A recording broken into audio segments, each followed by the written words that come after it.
Hey guys, my name is Ben Howard. We're out here at Sterling School to play around with the Trash Panda 5-year box. Obviously, this is a box to commemorate the 5-year anniversary of Trash Panda being started, and it got some really fun, really cool discs in here. This isn't a mystery box; all the discs are the same, so we can go ahead and just go ahead and get through them all. Because yeah, luckily they gave you like a pamphlet showing you what each of the discs are, but first things first, we've got the Trash Panda inner core in this like black phone case plastic. So this is supposed to be dead straight, so we'll get to test that out today. Then we've got a baseline dune. These are really fun. I don't know if I've ever got to throw one in the baseline plastic either, but just really straight, similar to the inner core, just really straight version of that, basically. Then we've got the ozone. This one was interesting because I think they said this is like a, what was it called, like a frost plastic or something. Yeah, they called it the Frozone. And this is a really gummy plastic, as you can tell. But they said this is supposed to be one of the more stable runs of the ozone, which should be interesting because regular ozones are really flippy. And then the two that I was most interested in, because I haven't really got a chance to try these yet, are the two canyons. We've got one in the similar plastic to the like phone case one, kind of flimsy, but supposed to be overstable. I think they call it a mid range, but it's supposed to be similar to a zone. And then we've got the baseline canyon, which I was really excited about, but I don't know how excited I can be because this is also 159 grams. It doesn't feel too bad. Like it'll probably still fly like this one will, but it's so light that I just don't feel confident holding it. So we'll see. Obviously, we're just going to throw these discs around, not really trying to play for score or anything, but I'm really looking forward to trying these things out. I always want to try and support Trash Panda when I can. I really do like what they're doing. They're doing a great job. Like all these plastics feel amazing. And also, I'll be giving away one of these 5 discs at the end of the video, so stay tuned for that. But let's go and get in the round, see how these discs fly. All right, guys, for hole 1, got a par 3, 215 feet. Basket straight ahead, but we're going pretty far downhill. So I'm gonna go with all the putters and approach discs, I guess you call them. I'll go with the max weight canyon as my main shot.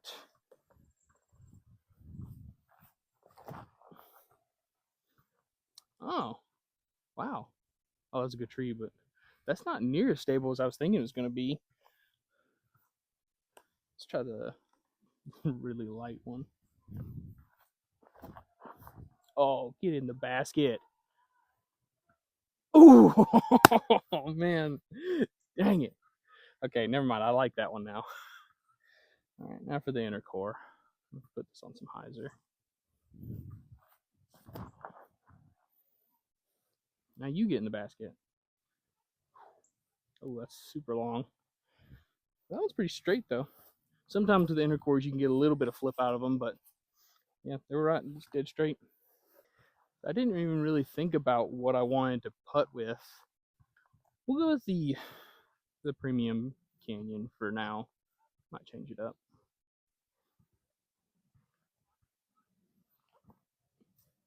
Oh, there we go. All right, guys, for hole 2, we got another par 3 at 235 feet. Basket's up the hill, tucked into the shade you can see in front of us. So I'm gonna try the dune. If it feels like the dune might be a little too much for the shot, but with how far uphill we're going, I'm sure I'll struggle to get this there. But just gotta make sure to give this the right amount of height. Oh, that thing's flippy. I don't know if I accidentally threw that on Anheuser or not, but I hope I did because that thing is much flippier than I was expecting. Luckily, I still ended up in circle 2, so we got some kind of a putt at it. Try the inner core.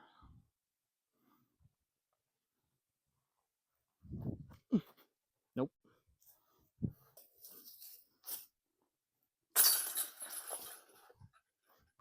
All right, guys, for hole 3, got a par 3, 304 feet. Basket straight ahead, but right on the side of this hill. And I really have no idea how to throw this shot and keep it from rolling down, aside from maybe a forehand, but I don't really have I don't think I'm getting either one of the canyons all the way down there, so we'll try the dune again. I guess I'll throw it flat out to the left and hope it does the same thing it did in the last hole, and just kind of hope for the best.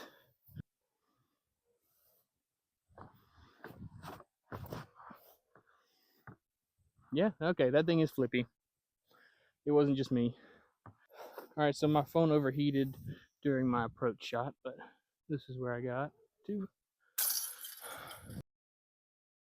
So since my phone's starting to overheat, I pretty much have like 30 seconds between the last time I touch it and it turning off. So gonna make this quick.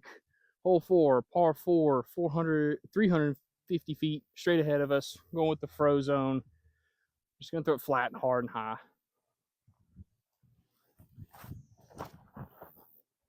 That is, well, that is more stable.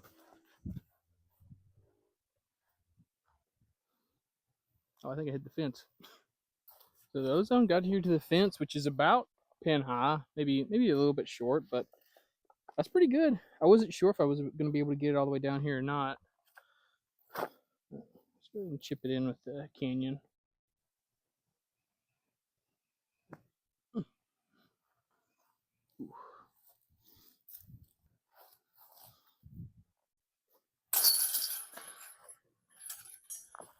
All right, guys, for hole 5, this one's a par 3, 148 feet, just right there.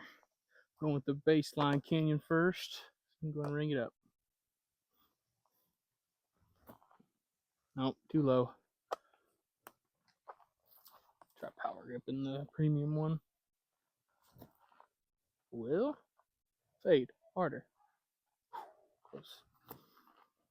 Nope, and the core flipped up.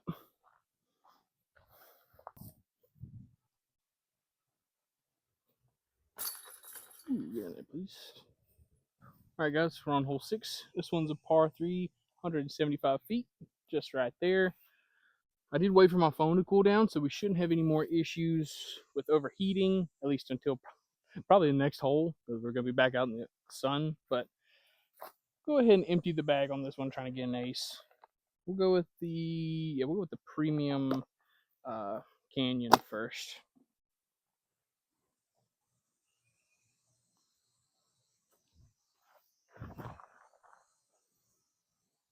Maybe. Ooh, short. Lightweight canyon.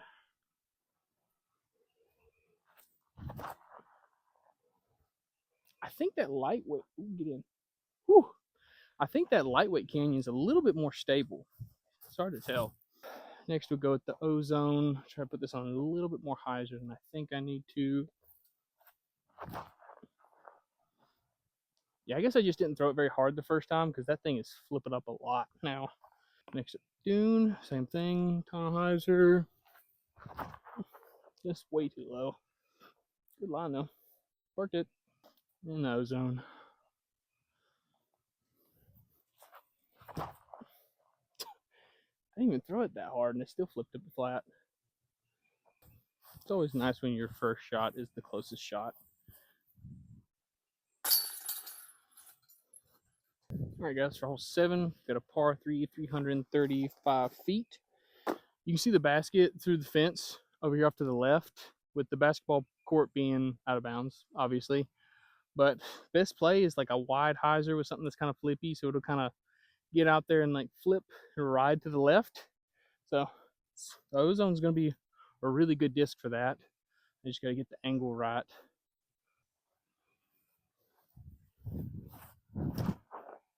I don't think that's high enough. Oh, barely. Woo. Whew. A little high. Well, I was worried that fence might have torn up the disc, but there's some scratches on top. But other than that, it seems fine. All right, guys, for hole 8, this one's a par 3, 150 feet. I think we're just going to throw the canyons again real quick. See if we can actually get an ace with one of these things for once. Well, see, these limbs are in the way, so I don't know why I haven't tried throwing these on a forehand yet, and should have done this to begin with. We'll with a lightweight one first. Turn that right over.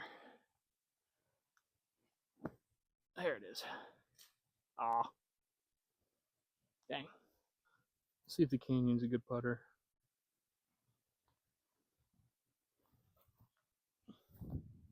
Oh, almost a good putter. All right, guys. So for hole 9, I'm gonna play both the shorts and the long tee pad, just so that way we can get a good throw in with all the discs on the last hole. For the long tees, 268. You can see the basket straight ahead up under this tree on the side of the hill. I'm gonna go with I'm gonna go with the dune as my main shot, and then we'll throw the fro zone.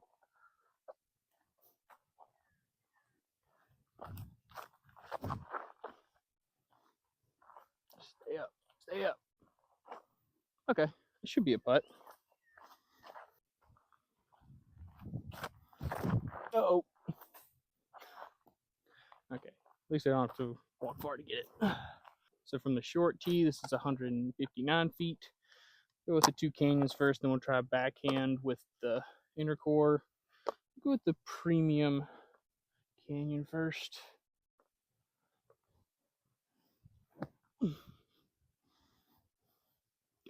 go. Huh, that's that well. Try and get a little bit of a run up.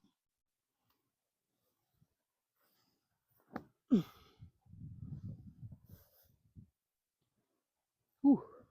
Man. Oh, pulled it. Bye.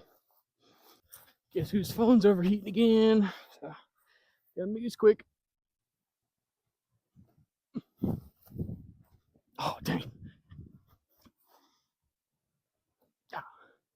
Oh. Oh. Thought it would just be a great idea to come out. Got a free Sunday afternoon. It won't be that hot. I can just play the round. It'll be fine. Alright guys, so that finishes our annoyingly hot round. And not even hot in a good way. It was just oh gosh. But to run back through the discs, we'll do it in the order of least likely to go into my bag to most likely. The least likely one would probably be this baseline dune. It's just a little bit flippier than I was expecting, because the first dune I had was just like really straight, had a really nice amount of glide. And while I could use this in my bag, it's just something that really wouldn't see too much use just because of how flippy it is. Next would be the inner core. I like the inner core a lot. It's just I don't really like flippy putters in the way that this is flippy, because you have to be very specific with your angles with this type of putter. Those putters where like if I throw it flat, it's going to go really far to the right. But as soon as I start to try and throw it on any hyzer, it's not going to flip to flat, or if it does, it'll like fade out at the end. Next, we've got this canyon. The only reason I'm putting this low is because it's 159 grams, and I did better with it than I was thinking. But the whole reason to have a disc like this in your bag is to have it be reliable, even in windy situations. And so, have a really light one just doesn't make a lot of sense for me. Next, the Frozone. I really like this one because, as you can see, this is much more stable than the regular ozone. Like a normal ozone, I'm having the hyzer flip to turn, and then like maybe it'll come back out at the end. But this one, I threw it flat and it gave me a giant S curve. Was able to get it out to like 350 feet, and despite how gummy it is, I really didn't notice any. It didn't feel like it was flopping around in my hand or anything. It just felt really good. And so you've got like the almost like the elevation discs type thing where like as soon as it hits, it's going to bend and absorb the impact, and it's going to sit wherever you throw it. So that's really nice. And then finally, we've got the Premium Canyon. This thing is so nice. Like, it has that overstable finish like you expect out of a zone or an overstable approach disc, but it has a lot of push to it. So I can see why they would say this flies more like a mid-range. Grant, I would still say it's a 4-speed. Maybe it's like a 4.503, but still, great addition to the Trash Panda lineup because they've been needing something stable in their lineup for a long time. And so I'm really glad to see they did something like this. But if you're interested in winning one of these discs, I just need you to go down, like, subscribe, and then tell me in the comments which one of these discs you want out of this box. And a week from today, I'll pick one of y'all out, get your information from you, and send it out to you. Yeah, so if y'all have any other recommendations for stuff I should try, disc reviews, whatever you got, I'm more than happy to hear it. Let me know down in the comments. But Thank y'all so much for watching. Please like, subscribe, and y'all have a good one.